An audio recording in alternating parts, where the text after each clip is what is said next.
ನಮಸ್ಕಾರ ವೀಕ್ಷಕರೇ.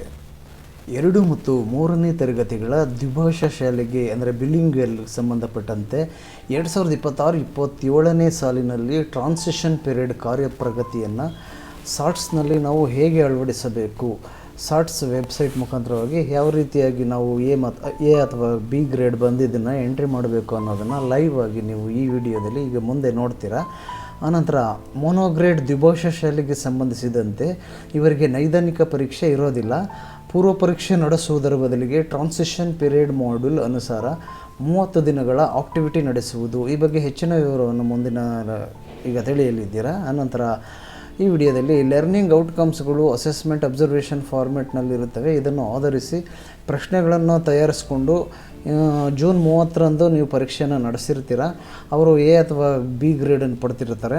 ಸಾಟ್ಸ್ನಲ್ಲಿ ಎಂಟ್ರಿ ಮಾಡಬೇಕು. ಈಗ ನೀವು ಅದನ್ನು ಈ ಕೆಲಸ ಜುಲೈ 7ನೇ ತಾರೀಕು ಜುಲೈ ಒಳಗೆ ಮುಗಿಬೇಕು. ಆನಂತರ ಕೊರತೆ ಸಾಮರ್ಥ್ಯ ಬಂದವರನ್ನು ಪುನರ್ಬಲನ ಕಾರ್ಯವನ್ನು ಹೇಗೆ ಮಾಡಬೇಕು, ಈ ಎಲ್ಲ ಮಾಹಿತಿಯನ್ನು ಇನ್ನೂ ಹೆಚ್ಚಿನ ವಿವರವಾಗಿ ಮುಂದೆ ತಿಳಿಯಲಿದ್ದೀರ. ಮತ್ತು ಲೈವ್ ಆಗಿ ವೆಬ್ಸೈಟ್ನಲ್ಲಿ ನೀವು ಹೇಗೆ ಲಾಗಿನ್ ಆಗಿ ಎಂಟ್ರಿ ಮಾಡಬೇಕು ಅನ್ನೋದನ್ನು ಸಹ ಈಗ ನೋಡೋಣ ಬನ್ನಿ. ಅದಕ್ಕೆ ಮುಂಚೆ ತಾವೇನು ಈ ಚಾನೆಲ್ಗೆ ಸಬ್ಸ್ಕ್ರೈಬ್ ಆಗಿಲ್ಲ ಅಂತಂದರೆ ದಯವಿಟ್ಟು ಇವಾಗಲೇ ಸಬ್ಸ್ಕ್ರೈಬ್ ಆಗಿ ಹಾಗೂ ಮರೆಯದೆ ಒಂದು ಲೈಕ್ ಮಾಡಿ ಮತ್ತು ಈ ವಿಡಿಯೋನ ಶೇರ್ ಮಾಡ್ತಾಯಿರಿ. ಬನ್ನಿ ಈಗ ನೋಡೋಣ. ಆತ್ಮೀಯರೇ, ವೆಬ್ಸೈಟ್ ವಿಳಾಸ ಹೀಗಿದೆ ನೋಡಿ. https://karnataka.gov.in/LBI ಇಷ್ಟನ್ನು ನೀವು ಟೈಪ್ ಮಾಡಿ ಆದರೆ ಸಾಕು. ವೆಬ್ ಬ್ರೌಸರ್ಗಳು ಗೂಗಲ್ ಕ್ರೋಮ್ ಆದರೂ ಸರಿ ಅಥವಾ ಫೈರ್ಫಾಕ್ಸ್ ಆದರೂ ಸರಿ, ನಿಮ್ಮ ಫೋನ್ ಆದರೂ ಸರಿ ಅಥವಾ ಲ್ಯಾಪ್ಟಾಪ್ ಆದರೂ ಸರಿ, ಯಾವುದರಲ್ಲಾದರೂ ನೀವು ಈ ಒಂದು ವೆಬ್ ಅಡ್ರೆಸ್ಸನ್ನು ಎಂಟರ್ ಮಾಡಿ ಕ್ಲಿಕ್ ಮಾಡಿ ಅಥವಾ ಲಿಂಕನ್ನು ಸೇವ್ ಮಾಡ್ಕೊಂಡಿದ್ರೆ ನಿಮ್ಮ ವಾಟ್ಸಪ್ನಲ್ಲೇ ಡೈರೆಕ್ಟ್ ವಾಟ್ಸಪ್ಪಿಂದನೇ ಲಿಂಕನ್ನು ಕ್ಲಿಕ್ ಮಾಡಿ ಆನಂತರ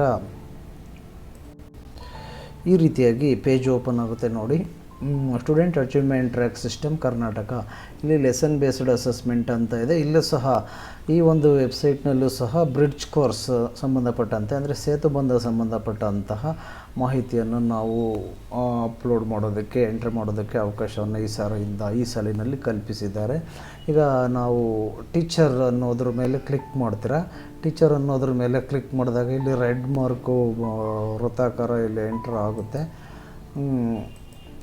ಈಗ ಟೀಚರ್ ಅನ್ನೋದ್ರ ಮೇಲೆ ಕ್ಲಿಕ್ ಮಾಡಿದ್ಮೇಲೆ ಇಲ್ಲಿ ಯೂಸರ್ ನೇಮ್ ಏನಂತಂದರೆ KJID ನಂಬರನ್ನು ನಾವು ಎಂಟ್ರಿ ಮಾಡಬೇಕಾಗುತ್ತೆ.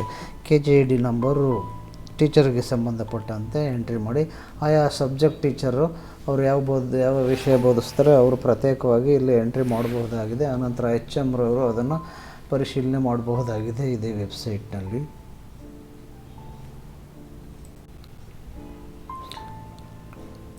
ಹಾಗೆ ಯೂಸರ್ ನೇಮನ್ನು ನೀವು ಎಂಟರ್ ಮಾಡಿದ ಮೇಲೆ ಇಲ್ಲಿ ಸೆಂಡ್ OTP ಅನ್ನೋದ್ರ ಮೇಲೆ ಕ್ಲಿಕ್ ಮಾಡ್ತೀರಾ. ಆವಾಗ ಅಲ್ಲಿ ರಿಜಿಸ್ಟರ್ಡ್ ಆಗಿರುವಂತಹ ಮೊಬೈಲ್ ನಂಬರ್ಗೆ OTP ಬರುತ್ತೆ. ಅದನ್ನು ಎಂಟರ್ ಮಾಡಿ ಮುಂದುವರಿಬಹುದಾಗಿದೆ. ಆಮೇಲೆ government aided school teachers ಲಾಗಿನ್ನು using the teacher option enter the KJID ನಂಬರನ್ನು ಎಂಟ್ರಿ ಮಾಡ್ತಾರೆ ಸರ್ಕಾರಿ ನೌಕರರು. ಮತ್ತು ಖಾಸಗಿ ನೌಕರರಾಗಿದ್ದರೆ ಶಾಲೆಯಲ್ಲಿ ಎಂಪ್ಲಾಯಿ ID ಅಂತ ಕೊಟ್ಟಿರ್ತಾರೆ ನೋಡಿ, ಅದನ್ನು ಎಂಟ್ರಿ ಮಾಡ್ತಾರೆ.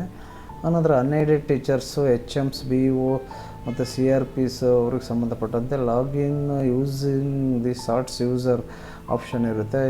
User ID and enter the SATS user ID. Unaided teachers teacher ID-ನ ಎಂಟ್ರಿ ಮಾಡ್ತಾರೆ. HMs ಸಾಟ್ಸ್ ಯೂಸರ್ ID-ನ ಎಂಟ್ರಿ ಮಾಡ್ತಾರೆ ಅದನ್ನು ಪರಿಶೀಲನೆ ಮಾಡುವಾಗ.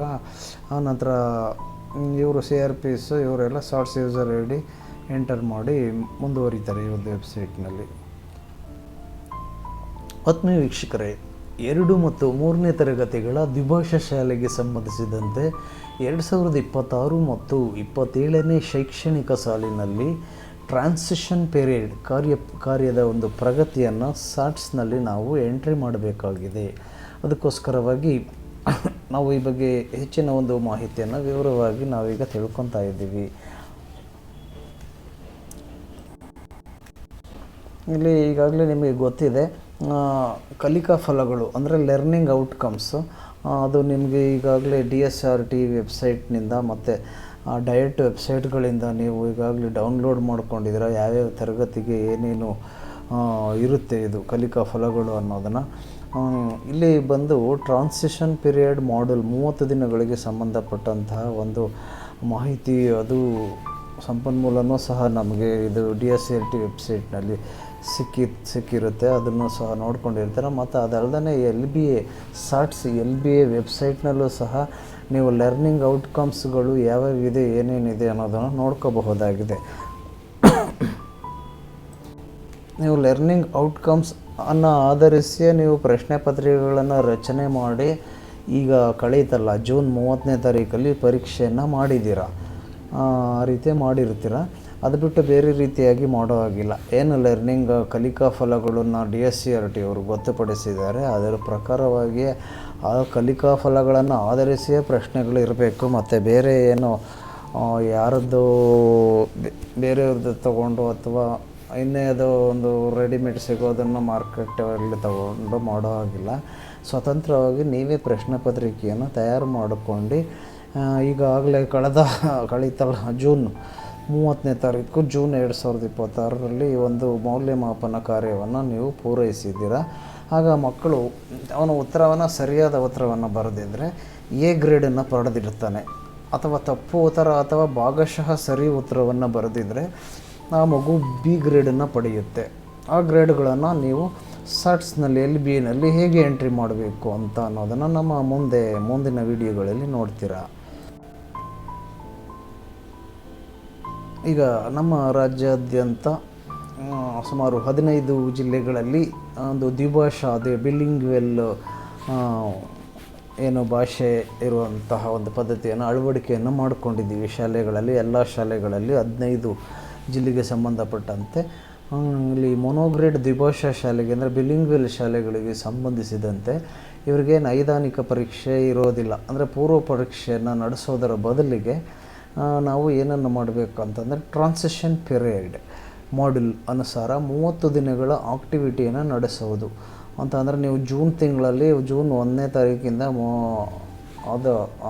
ಜೂನ್ 1ನೇ ತಾರೀಕಿಂದ 30ನೇ ತಾರೀಕುವರೆಗೂ ನಡೆಸಿರ್ತಾರೆ.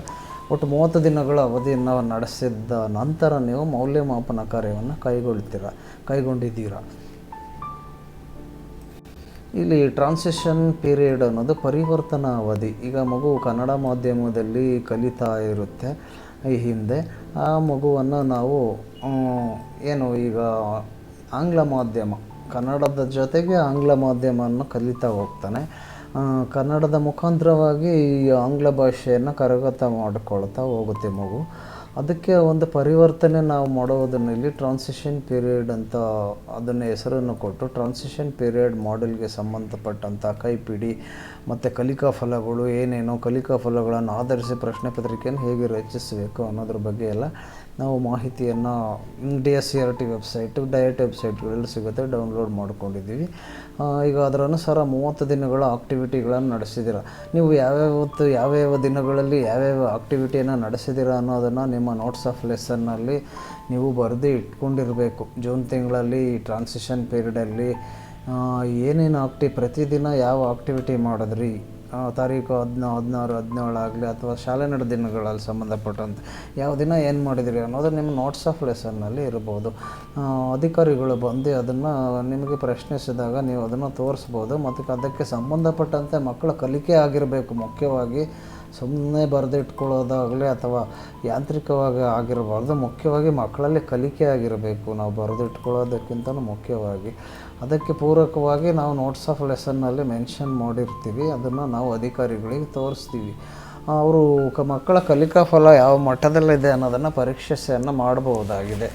ಅಂದರೆ ಅರ್ಧಕ್ಕಿಂತಲೂ ಹೆಚ್ಚಿನ ಮಟ್ಟದಲ್ಲಿ A ಗ್ರೇಡ್ ಪಡೆದಿದ್ದರೆ ಪರವಾಗಿಲ್ಲ, ಅಥವಾ ಅರ್ಧಕ್ಕಿಂತಲೂ ಹೆಚ್ಚಿನ ಮಟ್ಟದಲ್ಲಿ B ಗ್ರೇಡ್ ಪಡೆದಿದ್ದರೆ ಅದು ಪರಿಣಾಮಕಾರಿಯಾದ ಬೋಧನೆಯನ್ನು ನಡೆಸಿಲ್ಲ ಅಂತಾಗುತ್ತೆ. ಆವಾಗ ಶಿಕ್ಷಕರು ಹೆಚ್ಚಿನ ಒತ್ತನ್ನು ಕೊಟ್ಟು ಮಕ್ಕಳಿಗೆ ಕಲಿಸಬೇಕಾಗುತ್ತೆ. ವಿಶೇಷ ತರಗತಿಗಳನ್ನು ತೆಗೆದುಕೊಂಡು ಗೊತ್ತುಪಡಿಸಿರುವಂತಹ ಕಲಿಕಾ ಫಲಗಳನ್ನು ಮಕ್ಕಳಿಗೆ, ಆ ಸಾಮರ್ಥ್ಯಗಳನ್ನು ಮಕ್ಕಳಿಗೆ ಅರ್ಥೈಸುವುದು ಅಗತ್ಯವಾಗಿದೆ. ಈಗ ಅದನ್ನೇ ಲರ್ನಿಂಗ್ ಔಟ್ಕಮ್ಸ್ ಅಂತಂದರೆ ಕಲಿಕಾ ಫಲಗಳು ಅಂತ ನಿಮಗೆ ಗೊತ್ತಿದೆ. ಅದು ಅಸೆಸ್ಮೆಂಟ್ ಅಬ್ಸರ್ವೇಷನ್ ಫಾರ್ಮ್ಯಾಟ್ನಲ್ಲಿರುತ್ತವೆ. ಅದು ವೆಬ್ಸೈಟ್ನಲ್ಲೂ ಸಹ ಸಿಗುತ್ತೆ. ಈ ಒಂದು LB ವೆಬ್ಸೈಟ್ನಲ್ಲೂ ಸಹ ನಾನು ಮುಂದೆ ಅದನ್ನು ತೋರಿಸ್ತೀನಿ, ಮುಂದೆ ಅಥವಾ ಮುಂದಿನ ವಿಡಿಯೋದಲ್ಲಿ ತೋರಿಸ್ಬಹುದಾಗಿದೆ. ಇದನ್ನು ಆಧರಿಸಿ ನೀವು ಪ್ರಶ್ನೆ ಪತ್ರಿಕೆಗಳನ್ನು ತಯಾರಿಸಿ ಈಗಾಗಲೇ 30ನೇ ತಾರೀಕು ಜೂನ್ರಂದು ಪರೀಕ್ಷೆಯನ್ನು ನಡೆಸಿ ಎ ಅಥವಾ ಬಿ ಗ್ರೇಡ್ಗಳನ್ನು ಸಾಟ್ಸ್ನಲ್ಲಿ ನೀವು ಎಂಟ್ರಿ ಮಾಡಬೇಕು. ಇವಾಗ ಮಾಡ್ಬೋದು. ಇವತ್ತಿನ ಈ ಸಮಯದಲ್ಲಿ ಸಾಟ್ಸ್ ವೆಬ್ಸೈಟ್ ತೊಂದರೆ ಕೊಡ್ತಾ ಇದೆ. ಹಾಗಾಗಿ ನಾನಿಲ್ಲಿ ಲೈವ್ ವಿಡಿಯೋನ ಮಾಡೋದಕ್ಕೆ ಈಗ ಸದ್ಯಕ್ಕೆ ತೋರ್ಸೋಕ್ಕಾಗ್ತಾ ಇಲ್ಲ. ನೋಡೋಣ ಮುಂದೆ. ಈಗ ಮಕ್ಕಳು ಪಡೆದಂಥ ಗ್ರೇಡು, ಒಂದು ಮಗು ಚೆನ್ನಾಗಿ ಓದುವಂತಹ ಮಗು ಎ ಗ್ರೇಡ್ ಪಡೆದಿರುತ್ತೆ ಅಂದರೆ ಸಂಪೂರ್ಣ ಸರಿಯಾದ ಉತ್ತರ ಬರೆದಿರ್ತಾನೆ.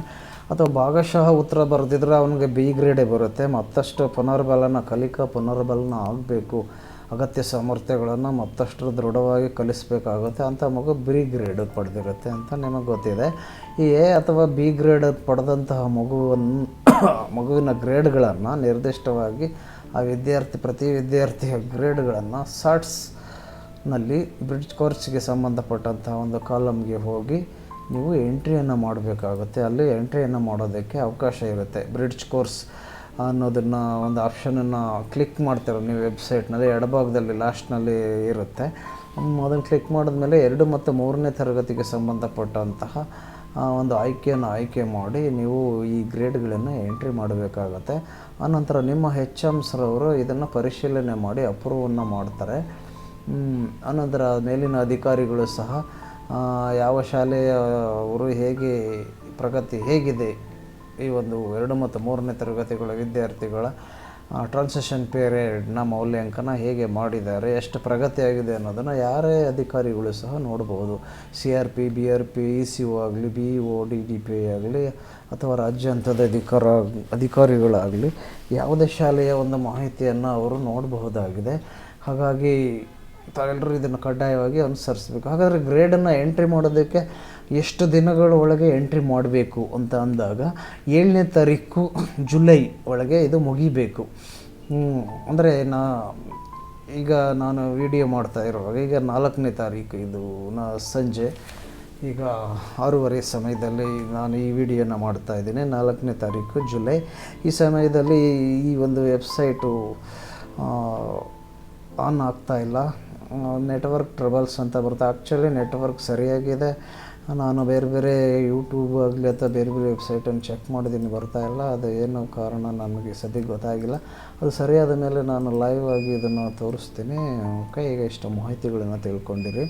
ಅಂದರೆ ಈಗ 7ನೇ ತಾರೀಕು ಜುಲೈ ಒಳಗೆ ಇದು ಮುಗಿಬೇಕು. ಆನಂತರ ಕೊರತೆ ಸಾಮರ್ಥ್ಯಗಳು ಪುನರ್ಬಲನಕಾರಿ ಆಗಬೇಕು. ಈಗ ನೀವು ಎಷ್ಟು ಪ್ರಶ್ನೆಗೆ ಒಂದು 20 ಪ್ರಶ್ನೆ ತೆಗೆದಿರ್ತೀರ ಅಂದ್ಕೊಳ್ಳಿ. ಅದರಲ್ಲಿ ಸುಮಾರು ಒಂದು 15 ಪ್ರಶ್ನೆಗಳಿಗೆ ಮಗುಗೆ ಉತ್ತರ ಬರೆಯೋದಕ್ಕೆ ಸಾಮರ್ಥ್ಯ ಇಲ್ಲ ಅಂದಾಗ 15 ಪ್ರಶ್ನೆ ಅಂದರೆ ಅಲ್ಲಿ ಸಾಮರ್ಥ್ಯಗಳನ್ನು ನಿರ್ದಿಷ್ಟವಾಗಿ ಅವಲೋಕಿಸಿದಾಗ ಅವು ಕಡಿಮೆನೇ ಇರ್ಬೋದು. ಒಂದು 6 ಸಾಮರ್ಥ್ಯ 7 ಸಾಮರ್ಥ್ಯ ಇರ್ಬೋದು. ಯಾಕಂದರೆ ಒಂದೊಂದು ಸಾಮರ್ಥ್ಯಕ್ಕೆ 2 ಪ್ರಶ್ನೆಗಳು ನೀವು ತೆಗೆದಿರ್ಬೋದು ಅಲ್ವಾ. ಹಾಗಾಗಿ ಸಾಮರ್ಥ್ಯಗಳನ್ನು ಎಣಿಸ್ಕೊಳ್ಳಿ. ಆ ಸಾಮರ್ಥ್ಯಗಳ ಒಂದು ಸಾಮಾನ್ಯ ಪರಿಜ್ಞಾನ ಇರಬೇಕು. ಅದು ಪರಿಜ್ಞಾನನ ಬೆಳೆಸ್ಬೇಕು ನೀವು. ನಿರ್ದಿಷ್ಟ ವಿಷಯ ನಿಮ್ಮದು ಸಬ್ಜೆಕ್ಟು ಯಾವುದೇ ಆಗಿರಲಿ, ಕನ್ನಡ, ಇಂಗ್ಲೀಷ್ ಆಗಿರ್ಬೋದು, ಗಣಿತ, ಸಮಾಜ ವಿಜ್ಞಾನ ಯಾವುದೇ ಆಗಿರ್ಬೋದು, ಸಂಬಂಧಪಟ್ಟ ವಿಷಯ ಶಿಕ್ಷಕರು ಇದನ್ನು ಅಂದರೆ ಮಗುವಿಗೆ ಕೊರತೆ ಸಾಮರ್ಥ್ಯವನ್ನು ಗಳಿಸಲು ನೀವು ಹಿತಾಸಕ್ತಿ ಇದ್ದ ವಿಶೇಷ ಅವಧಿಯನ್ನು ತಗೋಬೋದು. ಬೆಳಿಗ್ಗೆ ತರಗತಿ ಶುರುವಾಗೋದಕ್ಕಿಂತ ಮುಂಚೆ 1 ಗಂಟೆ ಮುಂಚೆ ತಗೋಬೋದು, ಅಥವಾ ಶಾಲಾ ಅವಧಿ ನಂತರ 1 ಗಂಟೆ ನೀವು ಹೆಚ್ಚಿನ ವಿಶೇಷ ತರಗತಿಯನ್ನು ತಗೋಬಹುದು. ಅಥವಾ ತರಗತಿ ನಡೆಸುವಾಗಲೂ ಈ ಮಕ್ಕಳಿಗೆ ಹೆಚ್ಚಿನ ಆದ್ಯತೆಯನ್ನು ಕೊಟ್ಟು ಇವರಿಗೆ ಕಲಿಸಬಹುದಾಗಿದೆ. ಒಂದು ರೀತಿ ಬಹುವರ್ಗ ಬೋಧನೆ ಪದ್ಧತಿ ಅನುಸರಣೆ ಮಾಡಿ ಆ ರೀತಿಯೂ ಮಾಡಬಹುದಾಗಿದೆ.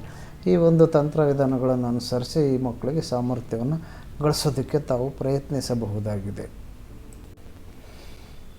ಆತ್ಮೀಯ ವೀಕ್ಷಕರೇ, ಈಗ ಈ ಬಗ್ಗೆ ನೀವು ಗ್ರೇಡ್ ಎಂಟ್ರಿ ಮಾಡೋದ್ರ ಬಗ್ಗೆ ಎಲ್ಲ ಒಂದು ಲೈವ್ ವಿಡಿಯೋನ ಈಗ ಮಾಡೋಕ್ಕಾಗಿಲ್ಲ, ಅದನ್ನು ನಾಳೆ ಮಾಡ್ತೀನಿ. ನೀವು ಸಕ್ಸಸ್ ಟ್ರ್ಯಾಕ್ ಕರ್ನಾಟಕ ಅನ್ನೋ ಒಂದು ಟೈಪ್ ಮಾಡೋದ್ರ ಮುಖಾಂತರ ಯೂಟ್ಯೂಬ್ನಲ್ಲಿ ಈ ಚಾನಲ್ಗೆ ಬಂದು ನೋಡಿದ್ರೆ ರೀಸೆಂಟಾಗಿರೋ ವಿಡಿಯೋದಲ್ಲಿ ನಿಮಗೆ ಹೊಸ ಮಾಹಿತಿ ಹೊಸ ಅಪ್ಡೇಟ್ಸ್ಗಳು ಸಿಗ್ತಾ ಇರ್ತವೆ, ನೀವು ನೋಡ್ಬೋದಾಗಿದೆ. ಧನ್ಯವಾದಗಳು. ಈ ಮಾಹಿತಿಯನ್ನು ಹೆಚ್ಚು ಶೇರ್ ಮಾಡಿ. Thanks for watching.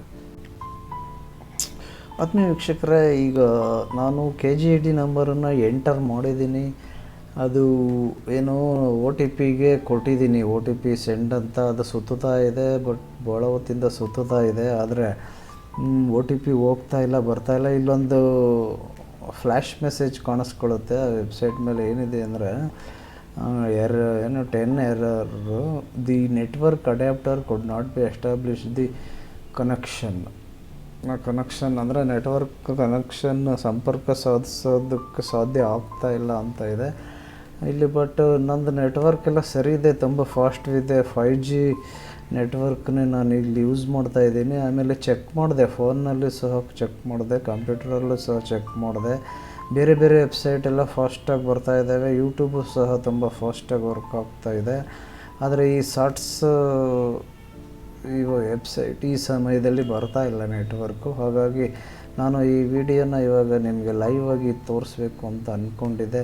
ಸೊ ಸಾಧ್ಯವಾಗಿಲ್ಲ ಇವಾಗ, ಕ್ಷಮೆ ಇರಲಿ, ಸಾರಿ. ಓಕೆ, ನಾಳೆ ಈ ವಿಡಿಯೋನ ಲೈವ್ ಆಗಿ ತೋರಿಸ್ತೀನಿ. ನೆಟ್ವರ್ಕ್ ಓಪನ್ ಆದರೆ ಈ ಒಂದು ಶಾರ್ಟ್ಸ್ ವೆಬ್ಸೈಟು ಬಂದರೆ ನಾನು ಎಕ್ಸಾಂಪಲ್ ಆಗಿ ತೋರಿಸ್ತೀನಿ. ನೀವು ಅಂದರೆ 2 ಮತ್ತು 3ನೇ ತರಗತಿನಲ್ಲಿ ಅದು ಏನು ಮಾಡಿರ್ತೀರ ನೀವು ಮೌಲ್ಯಮಾಪನವನ್ನು, ಅದು ಗ್ರೇಡನ್ನು ಹೇಗೆ ಎಂಟರ್ ಮಾಡ್ತೀರಾ, ಅಲ್ಲಿ ಕಲಿಕಾ ಫಲಗಳಿಗೆ ಅನುಗುಣವಾಗಿ ಪ್ರಶ್ನೆ ಪತ್ರಿಕೆಗಳನ್ನು ನೀವು ಹೇಗೆ ರಚನೆ ಮಾಡ್ಕೊಂಡಿರ್ತಾರೆ, ಯಾವ ರೀತಿ ಕಲಿಕಾ ಫಲಗಳಿರ್ತವೆ, ಇವೆಲ್ಲವನ್ನು ಸಹ ಮಾಹಿತಿಯನ್ನು ಒಂದು ನಾಳೆ ಕಳಿಸ್ಕೊಡ್ತೀನಿ. ಈ ಒಂದು ಚಾನಲ್ ಹೆಸರು ಸಕ್ಸಸ್ ಟ್ರ್ಯಾಕ್ ಅಂತ.